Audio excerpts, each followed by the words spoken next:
हाँ, तो अब स्टार्ट करते हैं, ठीक है। तो हमारा जो पहला जो क्वेश्चन था वो क्वेश्चन क्या था, कुछ इस टाइप से था कि एक हमारे पास एक प्रिज्म था, एक हमारे पास एक प्रिज्म था,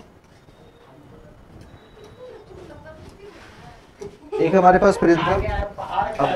आवाज जा रहा है, आवाज जा रहा है। एक प्रिज्म है मेरे पास, ठीक है, उससे 3 लाइट आ रही है। एक लाइट आई, 2 लाइट आई, तीसरी लाइट आई। कौन कौन सी लाइट थी वो? पहली वाली ब्लू, और दूसरी वाली ग्रीन, और तीसरी वाली रेड। तीसरी वाली मेरी रेड थी। ये मेरे पास 3 लाइट थी। अब क्या हो रहा था, मुझे इस प्रिज्म का रिफ्रैक्टिव इंडेक्स मेरा म्यू कितना दिया हुआ था? नहीं दिया हुआ था, इसको निकालना था। ये वाला एंगल मेरा 45 डिग्री दिया हुआ था, ये वाला 90 हो जाएगा, तो ये वाला 45 ही होगा। और सबकी लाइट की रिफ्रैक्टिव इंडेक्स मुझे दी हुई थी। ब्लू की कितनी दी हुई थी? 1.47। म्यू इसकी है 1.47 म्यू, हाँ रिफ्रैक्टिव इंडेक्स है उसकी। और ये ग्रीन की 1.44। म्यू इसकी है 1.44 और इसकी कितनी है? 1.3। लाइट की वेवलेंथ होती है। Mu is equal to C by V होती है, ठीक है। V is equal to F lambda होता है। तो हर लैम्डा अलग अलग के लिए अलग अलग म्यू होता है। हर लाइट की अलग अलग रिफ्रैक्टिव इंडेक्स जैसी बिहेव करती है। जैसे कि एक प्रिज्म है, वो रेड लाइट के लिए अलग रिफ्रैक्टिव इंडेक्स होगा उसका, ब्लू लाइट के लिए अलग रिफ्रैक्टिव इंडेक्स होगा, ग्रीन लाइट के लिए अलग रिफ्रैक्टिव इंडेक्स होगा। उसका नेचर चेंज करेगा अलग अलग। किसके लिए अलग अलग?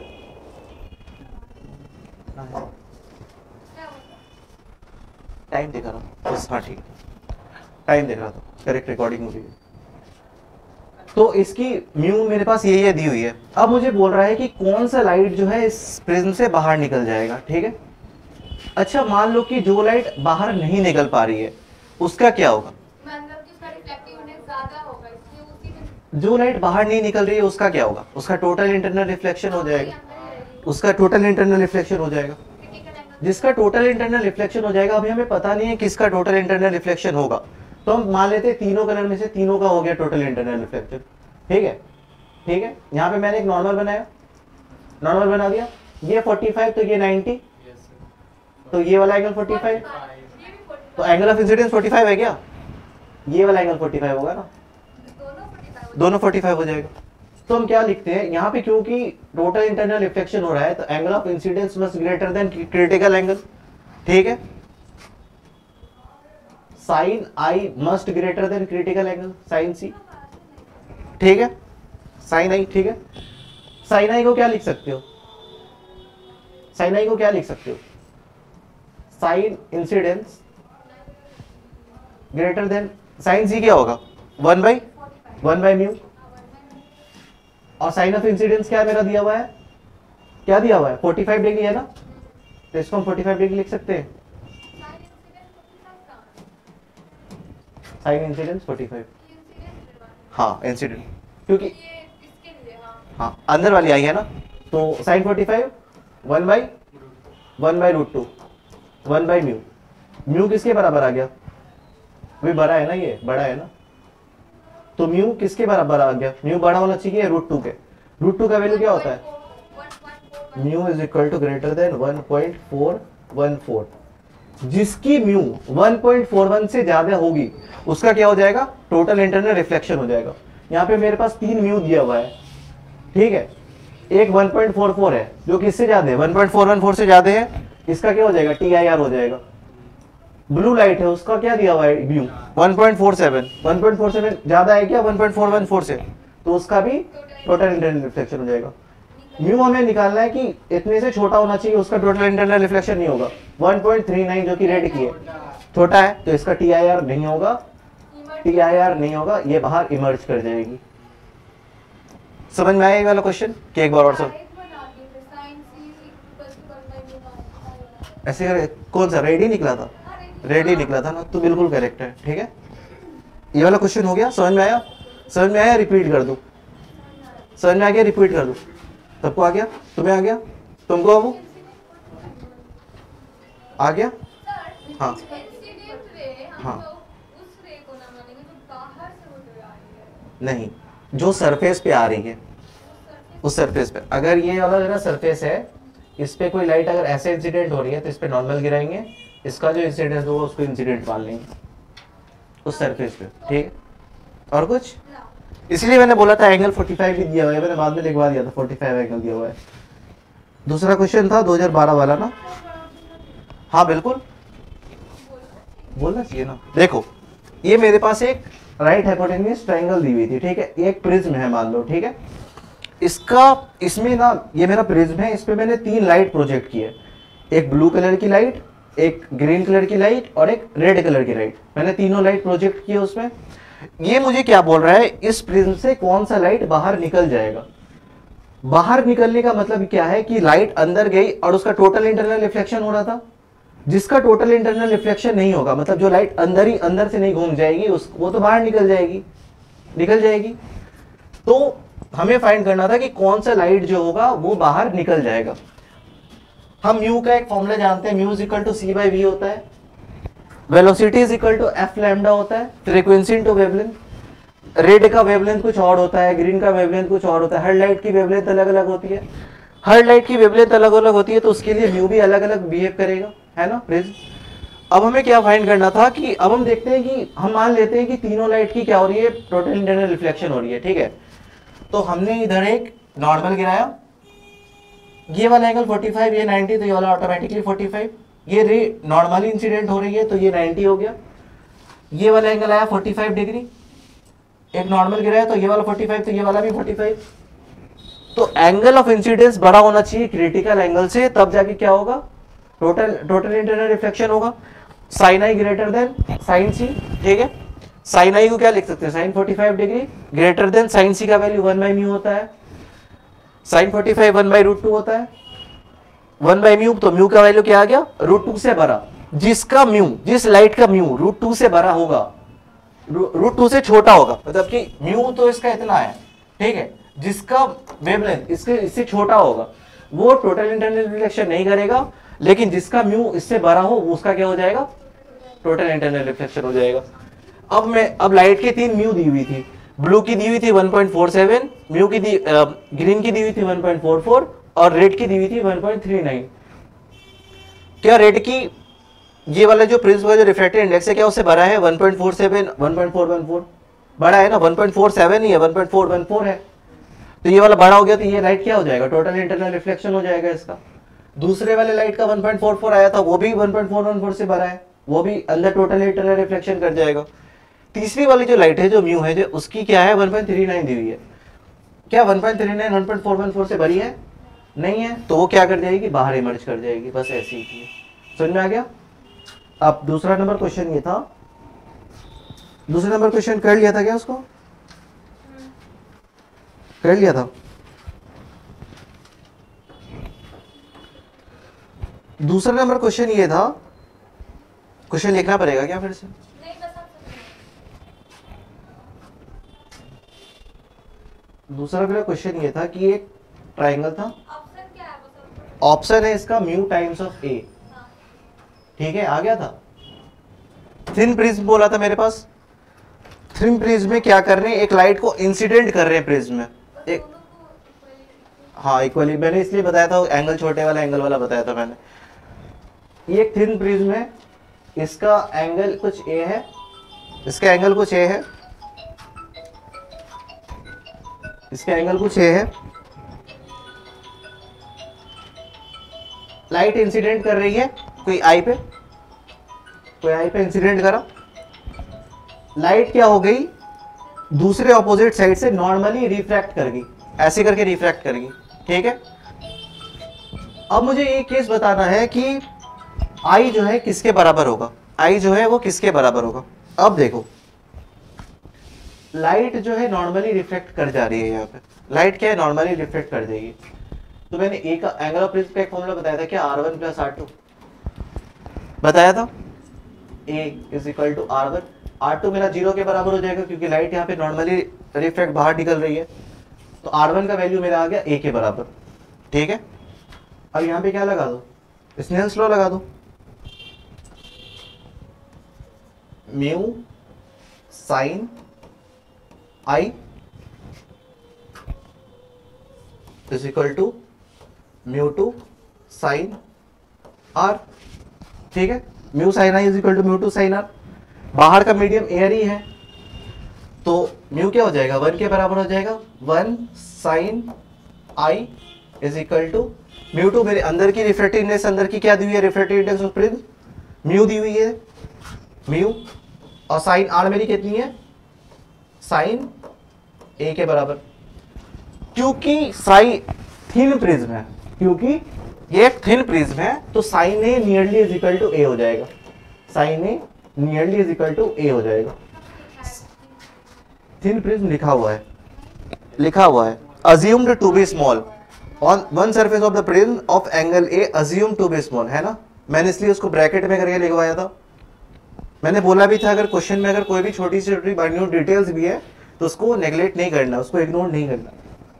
तो sine theta nearly is equal to theta हो जाएगा, तो sine a nearly is equal to a हो जाएगा, म्यू ए हो जाएगा। साइन आई आई के बराबर हो जाएगा या नहीं, साइन आई आई के बराबर नहीं हो जाएगा या नहीं। यहाँ पे दिया हुआ है कि angle of incidence is nearly is equal to क्या होगा, sine i nearly is equal to i कैसे होगा मैं ये बता रहा हूँ। मान लो साइन 30 डिग्री, मान लो साइन 30 डिग्री क्या होता है 1/2। यहाँ पे मैं ये प्रूफ कर रहा हूँ sine theta nearly is equal to theta के बराबर कैसे होता है। Sine theta is equal to 1/2।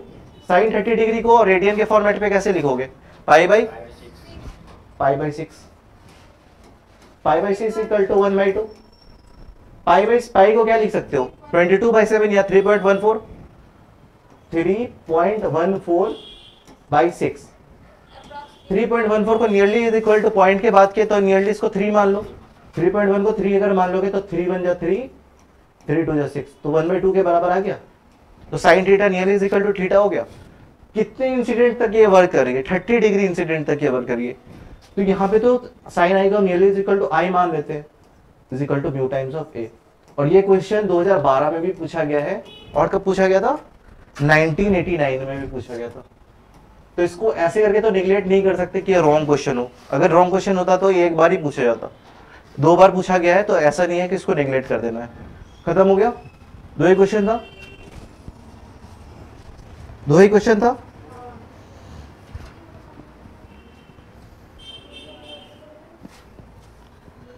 Condition for minimum deviation याद है किसी को? कंडीशन फॉर मिनिमम डेविएशन क्या क्या था? Angle of incidence angle of emergence के बराबर हो जाए और R1 R2 के बराबर हो जाए और हाँ वो तो उसका है factor on which angle of deviation depend, वो तो उसका है। वो कौन, उसका क्या क्या था? एंगल ऑफ प्रिज्म पे डिपेंड करती है, दूसरा रिफ्रैक्टिव इंडेक्स ऑफ प्रिज्म पे डिपेंड करती है, और वेवलेंथ ऑफ द कलर पे डिपेंड करती है, और तीसरा इंसिडेंस पे डिपेंड करती है। वेवलेंथ बता ही दिया, वेवलेंथ ऑफ मटेरियल तो बता ही दिया। चौथा एंगल ऑफ इंसिडेंस पे डिपेंड करती है। एंगल ऑफ इंसिडेंस पे भी कैसे कैसे डिपेंड करती है? पहले मैंने बोला था कि एंगल ऑफ प्रिज्म पे डिपेंड करती है, दूसरा refractive medium of refractive index of prism, और तीसरा वेवलेंथ और कलर ऑफ लाइट, तीसरा इस पे हो गया, और चौथा angle of incidence. Angle of incidence पे भी कैसे कैसे करके डिपेंड करती है? आई है नहीं, आई है ये डेल है। तो ये इसका ग्राफ कुछ ऐसा बनता है। पहले जब हम लोग एंगल ऑफ इंसिडेंस बनाते हैं तो डेविएशन क्या होता है? कम होता है, कम होता है, कम होता है। फर्दर इंक्रीज जब करते हैं तो एंगल ऑफ डेविएशन बढ़ता है। ये कोई खास एंगल होता है इसका, इसको मिनिमम डेविएशन कहते हैं। एक खास एंगल ऑफ इंसिडेंस पे भी होता है, ये खास एंगल ऑफ इंसिडेंस पे भी होता है। इसका और कैरेक्टरिस्टिक क्या क्या लिखा था मैंने, क्या था ये था condition for minimum deviation. Condition क्या था? Condition for del min i is equal to e, angle of emergence angle of incidence angle of emergence के बराबर होना चाहिए। दूसरा R1 is equal to R2 is equal to R, R1 is equal to R2 is equal to R। तीसरा क्या बताया था? और ray after reflection from first surface parallel होनी चाहिए बेस के, है ना। मतलब कि ये अगर प्रिज्म है, यहां से लाइट इंसिडेंट हुई, ये जो लाइट जो रिफ्लेक्ट हुई फर्स्ट सरफेस की, ये दोनों लाइट क्या होनी चाहिए, पैरेलल होनी चाहिए। The reflected ray run parallel to base. अच्छा अब देखो नेक्स्ट पेज में, डेल का मैंने एक फॉर्मूला बताया था, क्या था, I प्लस ई माइनस ए, एक फॉर्मूला बताया था। हाँ। तो डेल का फॉर्मूला, डेल मीन का फॉर्मूला क्या हो जाएगा, डेल मीन के टाइम पे एंगल ऑफ इंसिडेंस और एंगल ऑफ इमर्जेंस बराबर होता है 2y माइनस ए, 2y माइनस ए हो जाएगा। इंसिडेंस को क्या लिख सकते हो, del mean plus A by 2 लिख सकते हो। ये हो गया था। मैंने एंगल ऑफ प्रिंस का एक फॉर्मूला बताया था, जो क्या था, R1 प्लस R2 का बराबर था। At the time of minimum deviation क्या होता है, R1 is equal to R2 को हम लोग R लिख सकते हैं, दोनों एंगल बराबर हो जाएगा। A is equal to 2R कर सकते हो, R is equal to A by 2 हो जाएगा। ठीक है, अब क्या करो, स्नेल्स रूल लगा दो, μ1 sine I is equal to μ2 sine R। हम लोग यहां से क्या फाइंड कर रहे हैं, refractive index of prism find कर रहे हैं। प्रिज्म ज्यादातर केस में कहां पे रखा होगा, बाहर में रखा होगा, एयर में रखा होगा, तो ये तो 1 ही हो जाएगा, 1 ही हो जाएगा। तो sine I by sine R is equal to μ2। μ2 क्या है, रिफ्रैक्टिव इंडेक्स ऑफ प्रिज्म है। I मेरे पास ये है और R भी मेरे पास है, तो क्या लिख सकते हो, साइन I की जगह पे वाला वैल्यू पुट करो, del min plus A by 2 divided by sine, sine R का वैल्यू पुट करो a बाई 2। ये क्या आ गया, रिफ्रैक्टिव इंडेक्स ऑफ प्रिज्म का फॉर्मूला आ गया था। इतना तक कर लिया था हमने कल ही, है ना, इतना तक हमने कल ही कर लिया था, कोई दिक्कत यहाँ तक। अब इसी पे अब एक क्वेश्चन करना है हमें, ठीक है।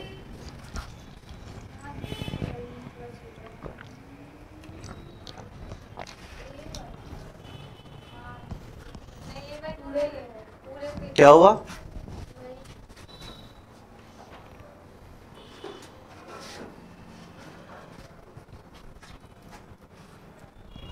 क्वेश्चन ये है, a ray of light incident on 60 degree prism at minimum deviation position, the angle of refraction at its first face is equal to. ये मुझे क्या बोल रहा है, अ रे ऑफ लाइट, हाँ वो ये कलर दिख रही है या चेंज कर दो, दिख रही है, नहीं बैकग्राउंड ब्लैक सही है, ब्लैक क्या है, आंख पे नहीं लगती है, अगर यहाँ पे लाइट बैकग्राउंड होगा तो आंख पे लगेगी। A ray of light incident on 60 degree prism, 60 degree prism at minimum deviation position, at minimum deviation, at minimum deviation position, at minimum deviation position, the angle of refraction, the angle of refraction at first phase, at first phase, first phase नहीं, first phase, first phase. ये क्या बोल रहा है, एक prism है मेरा, question समझ में आ रहा, a ray of light incident on 60 degree prism, ये 60 डिग्री क्या है, एंगल ऑफ प्रिज्म है, एंगल ऑफ प्रिज्म है।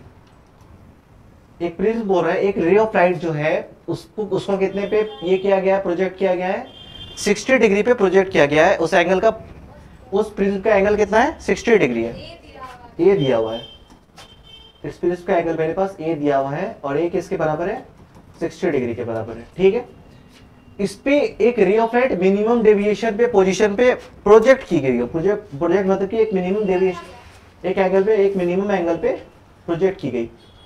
जब ये प्रोजेक्ट करेगी तो ये रे ऑफ लाइट पैरेलल हो जाएगी, है ना, और ये इधर से कुछ निकल जाएगी। और मिनिमम डेविएशन के टाइम पे क्या होता है, रे R1 is equal to R2 होता है, ये वाला एंगल R1 R2 के बराबर होता है, है ना। हमें क्या फाइंड करना है, हमें फाइंड करना है आर की value, refraction at first phase, angle of refraction, तब इस आर की वैल्यू हमें फाइंड करनी है। और लाइट को कैसे पुट किया गया है, मिनिमम डेविएशन पे। सिंपल सा, A is equal to R1 plus R2, और दोनों आर तो सेम ही हो जाएगा, 2R is equal to A, angle of prism मेरा 60 डिग्री दिया हुआ है, is equal to 2R, are मेरा आ गया 30 डिग्री। बस इतना ही था, ये क्वेश्चन था 2010 का। ठीक है, हो गया, ये पहला क्वेश्चन था। दूसरा क्वेश्चन क्या है, हाँ रुको।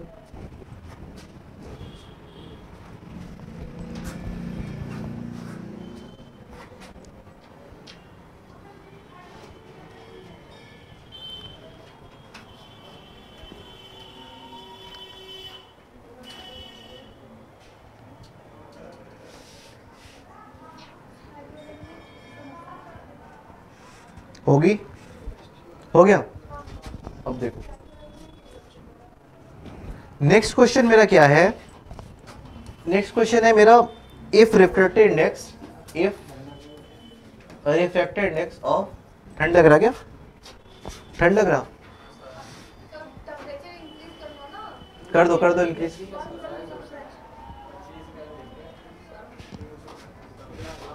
द रिफ्रैक्टेड इंडेक्स ऑफ,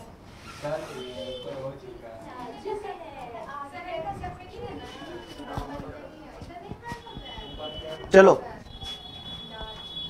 चलो हो गया। हाँ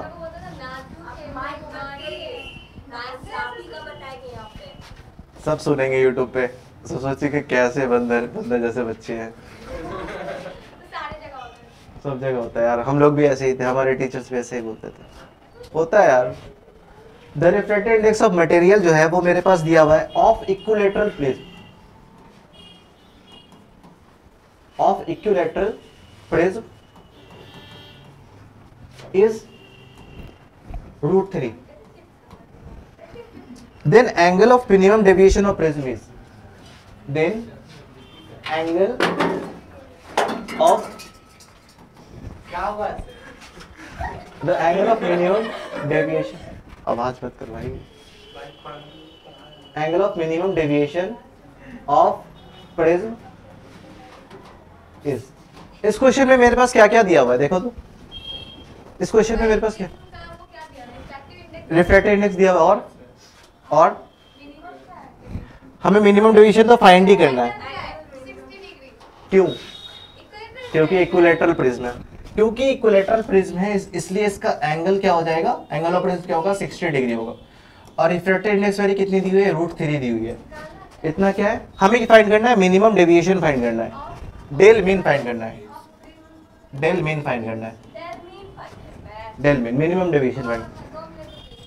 मैं करता जाता हूँ, तुम लोग भी करते रहो साथ साथ, ठीक है, करो।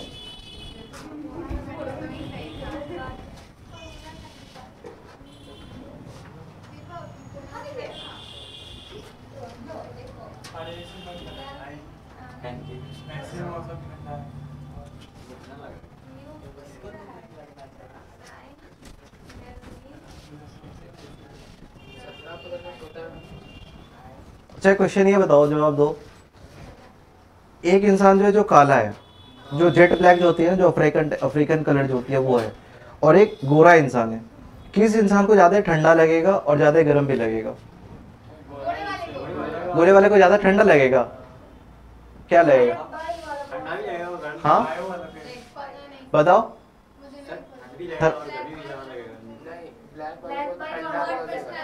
ब्लैक वाले को ठंडा ज्यादा लगेगा और व्हाइट वाले को गर्मी ज्यादा लगेगा।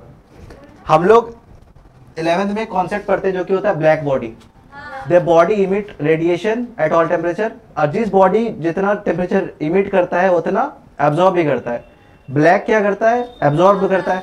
जिसकी एब्जॉर्प्टिव पावर जितनी ज्यादा होती है उसकी एमिसिव पावर भी उतनी ज्यादा होती है, इसीलिए ब्लैक वाले को ठंडा भी ज्यादा लगेगा, गर्मी भी ज्यादा लगेगा। सावले वाले को मिनिमम रहेगा, नॉर्मल रहेगा वो, ठीक है। ये क्वेश्चन पूछा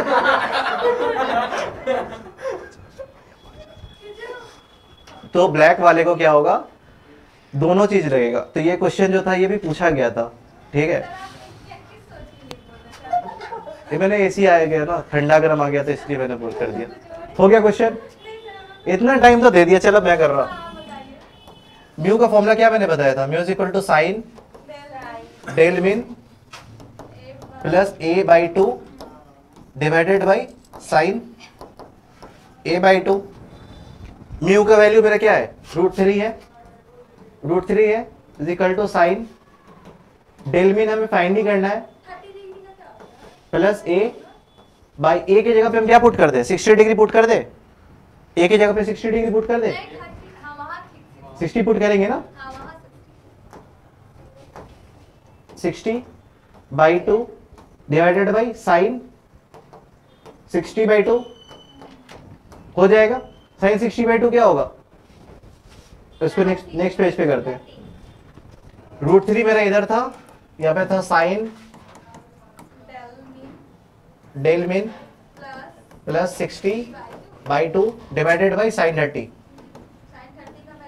साइन 30 डिग्री का वैल्यू 1/2। √3 इंटू 1/2 को हम लोग इधर लाके लिख सकते हैं क्या, बराबर sine del mean plus 60 by two. √3/2 किसका वैल्यू होता है, साइन।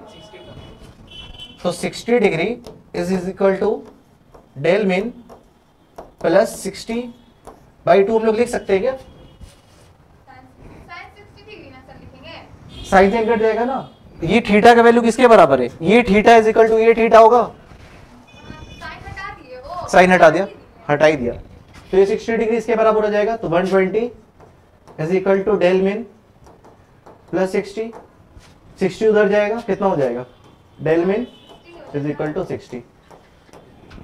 डेल मीन कितना आ गया, 60 डिग्री आ गया। पीछे कर दूं क्या पेज में,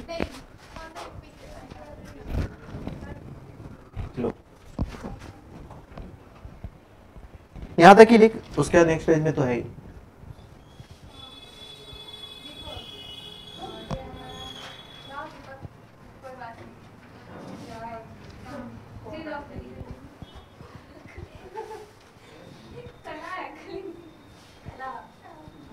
चलो हो गया।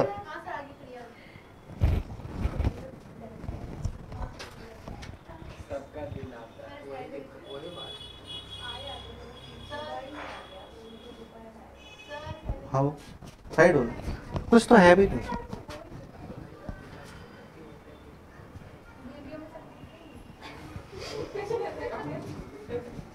हंस रहे हो ना, पूरा आवाज आ रहा है।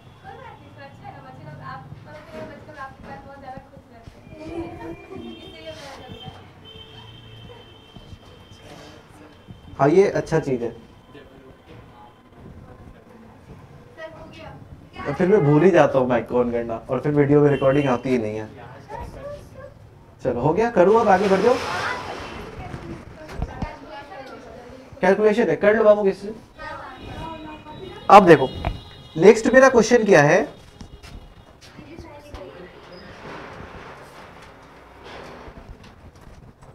क्वेश्चन है मेरा, a ray of light angle of incidence angle of incidence for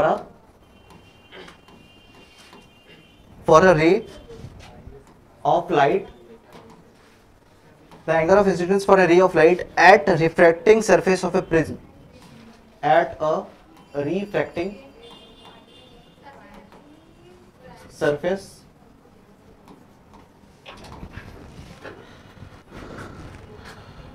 of a prism is 45 degree, ठीक है। The angle of prism is 60 degree, A is equal to 60 degree if ray suffers minimum deviation, if ray suffers minimum deviation, if ray suffers minimum deviation through a prism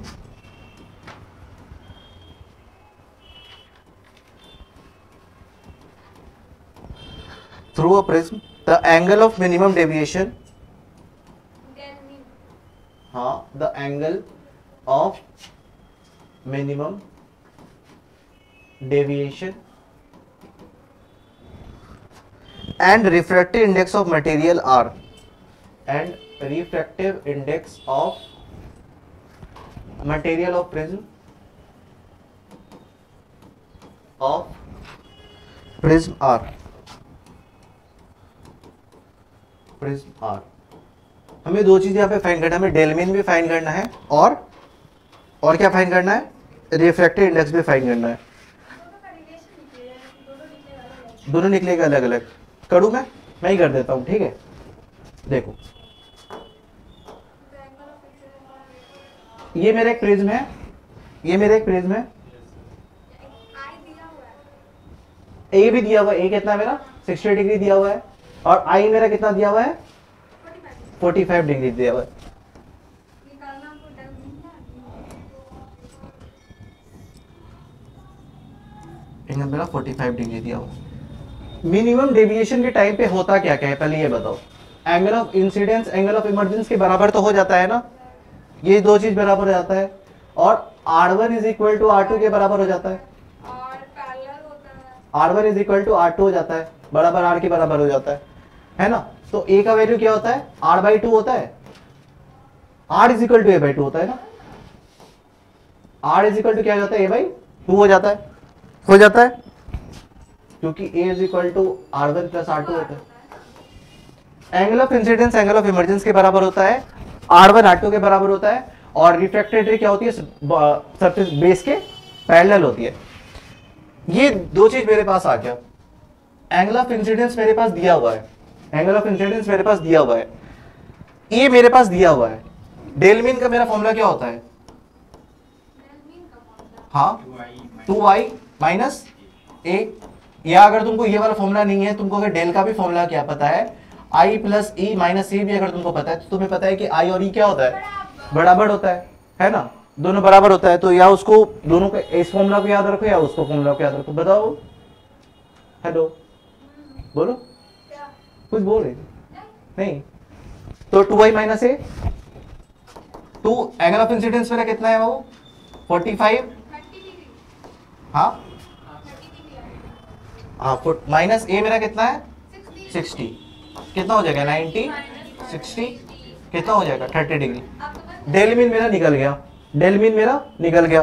अब मुझे refractive index of prism find करना है। Mu का formula क्या होता है, mu का formula मेरा कितना होता है, mu is equal to sine plus a by del min plus a/2 divided by sine a/2। सब चीजें मेरे पास, साइन डेलमिन मेरा क्या है 30 प्लस a मेरा कितना है 30 plus 90 60 30 plus 60 is equal to 30 plus 60 by 2 divided by sine 60/2। करो इसको, साइन 45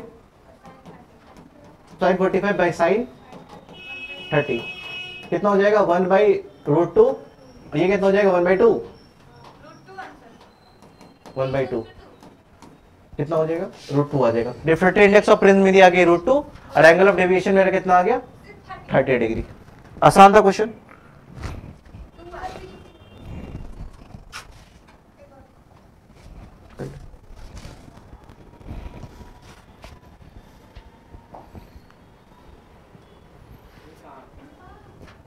क्या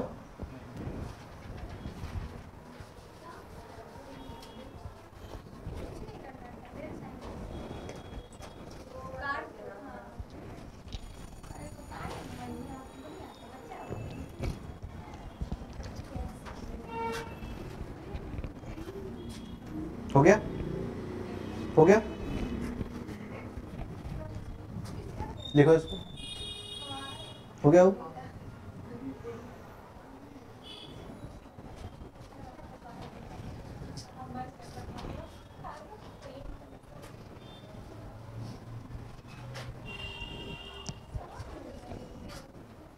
बढ़ जाऊं, लिख लो। जब क्लास में हर टाइप के बच्चे हो तो हर टाइप को मतलब कि थोड़ा थोड़ा सा टाइम देना पड़ता है ना, क्योंकि कोई ज़्यादा इंटेलिजेंट होता है, कोई थोड़ा कम, सब होता बराबर ही है, बस किसी ने प्रैक्टिस ज़्यादा की होती है, उसके लिए वो ईजी हो जाता है। No one is god gifted, जो गॉड गिफ्टेड होता है वो तो ऐसे ही शूट करता है। वो तो वीडियो देखा होगा ना ओलंपिक वाला, टर्की का नहीं देखा? टर्की का जो शूटर जो था, विदाउट एनी मतलब कि गियर्स के, मतलब कि जो लेंसेज होती है उसके बगैर भी शूट कर दिया था उसने, सेकंड सिल्वर आया था उसको। प्रैक्टिस की बात थी भाई, वो आर्मी का था। हो गया? हाँ, अब देखो ये वाला होमवर्क क्वेश्चन है, इसको साथ में नोट डाउन करते जाओ, ठीक है? ये क्या है? For the angle of minimum deviation, for the angle of minimum deviation, for the angle of minimum deviation of prism, of a prism, of a prism to be equal to its refracting angle, to be equal to refracting angle. The prism must be made of material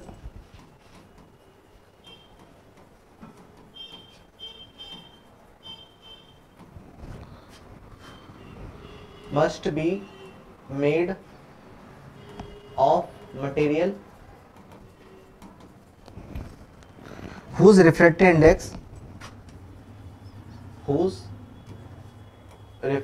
index, option है मेरा ए, lies between √3 and 1, lies between √3 and 1, B है मेरा, हाँ